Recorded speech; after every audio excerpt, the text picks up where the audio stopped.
लोक है, सरपुरुष का लोक है, इसके 21 ब्रह्मांड का अक्षेत्र है। और इस अक्षेत्र में, इस काल के लोक में, इसके काल के जाल में, इसको काल भी कहते हैं, सरपुरुष भी कहते हैं, ज्योत स्वरूपी निरंजन भी इसी को कहते हैं।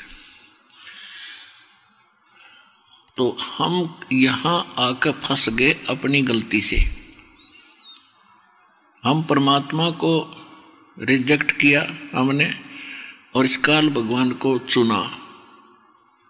हृदय से इसको हम चाहने लगे सतलोक में, और जिस कारण से परमात्मा के दिल से हम उतर गए।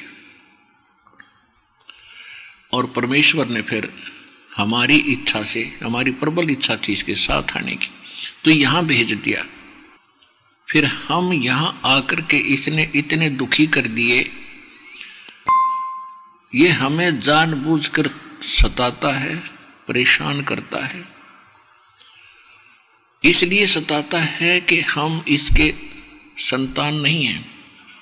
हम परमपिता परमेश्वर कबीर देव जी की संतान हैं, चाहे चींटी है, चाहे हाथी है, आज गधा बना, चाहे कुत्ता, चाहे सूअर बना, चाहे किसी मजहब धर्म के अंदर रह रहा है, चाहे कोई रंक है या सेठ है, राजा है, ये सभी आत्माएं, चाहे ब्रह्मा विष्णु महेश, ये देव हैं, अन्य जितने देव हैं, ये सभी परमात्मा कबीर जी की आत्मा हैं।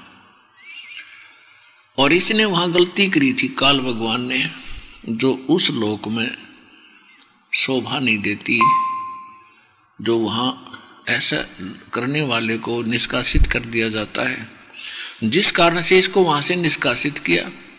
इसने अपनी गलती की सजा पाई और विरोध भगवान से शुरू कर दिया।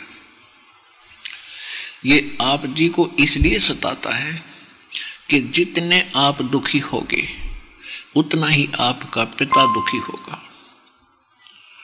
इसलिए आपका जीवन हराम कर रखा है। आपको पता ही नहीं था अभी तक हम ये कष्ट क्यों भोग रहे हैं। आप हमारे को ऐसे रोका हुआ है इस काल भगवान ने जैसे कसाई बकरे पालता है।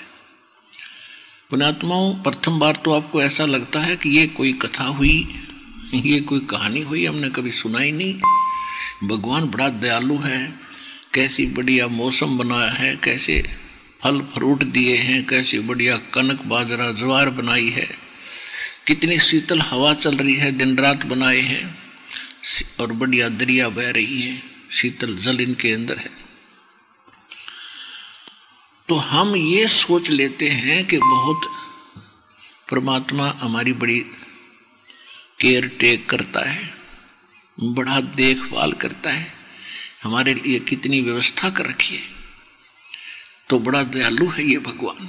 और जब हम किसी का बेटा मरता है, किसी की बेटी मरती है, पूरा का परिवार नाश हो जाता, अक्षेत्र का अक्षेत्र विनाश को प्राप्त हो जाता है किन्हीं भी कारणों से। फिर हमारी बुद्धि वहां जाती नहीं कि ये कहां गई उसकी दयालुता, क्योंकि हम जीव हैं और जीव की बुद्धि की सोच जीव सतर की ही होती है। और यदि हम इतना विचार करते तो कोई ना कोई विकल्प खोजते, अवश्य कभी चर्चा करते कि ये क्या जीवन हुआ भाई। कल तक ये व्यक्ति अपने बच्चों में कितना प्यार से रह रहा था, और जिस मकान को बनाने में इसने अपना जीवन न्यौछावर कर दिया, जो संपत्ति इसने संग्रहित करी, और वो सारी छोड़ कर चला गया। तो ये इससे आगे हम सोच नहीं सके थे, और ये मान लिया था ऐसे तो भाई होया करे, ये तो होता ही है। तो जब तक हमें कोई विकल्प नहीं है तो हमारी यही सोच रहेगी कि ऐसा तो होता ही है।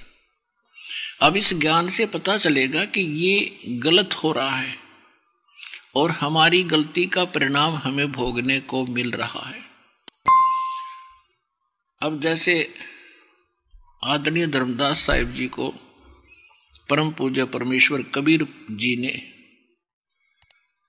धर्मदास जी के प्रश्न के उत्तर में ये कहा था कि धर्मदास, आप और ये सभी प्राणी इस झूठे सुख को सुख मान बैठे हो। धर्मदास जी प्रश्न किया था धर्मदास जी ने कि देखो जी कितना अच्छा वातावरण है, कैसी सुविधाएं भगवान ने दे रखी है, और आप कहते हो कि ये निर्दयी भगवान है। तो परमात्मा ने कहा कि जब किसी का पुत्र मरता है, किसी की पुत्री मरती है, तब कहाँ जाती है इसकी दयालुता। तो परमेश्वर ने बताया कि धर्मदास मान चाहे मत मान, मैं बताऊंगा तत्व ज्ञान।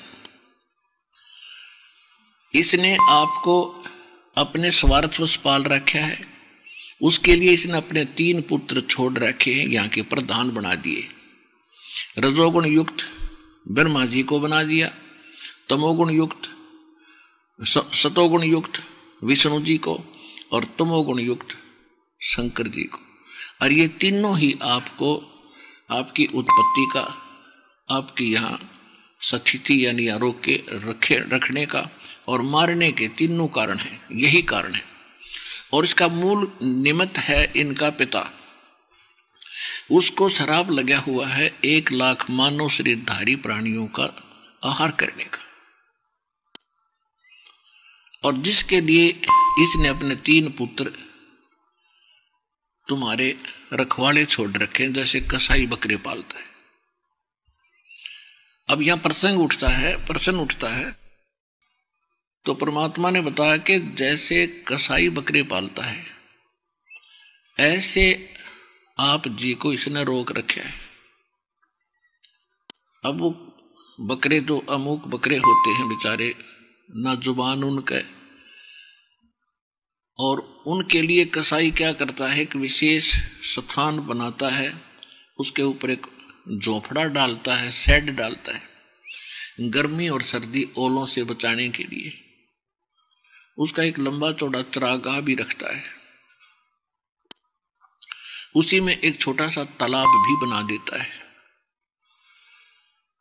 और यदा कदा जाकर के वो उन बकरों के ऊपर हाथ फेरता है, और वो बकरे उसको प्यार करते, एक नेक व्यक्ति मान के कि देखो हमारी कितनी केयर टेक कर रहा है, हमारी कितनी संभाल रखता है। और जिसमें उसको आवश्यकता पड़ती है 10 बकरों की, 5 बकरों की, इससे अधिक बकरों की या बकरियों की, तो उस समय वो नहीं देखता किसका बेटा मरेगा, किसकी बेटी मरेगी, उसने तो छांट लेने हैं मोटे मोटे, जिनमें अच्छा मांस हो,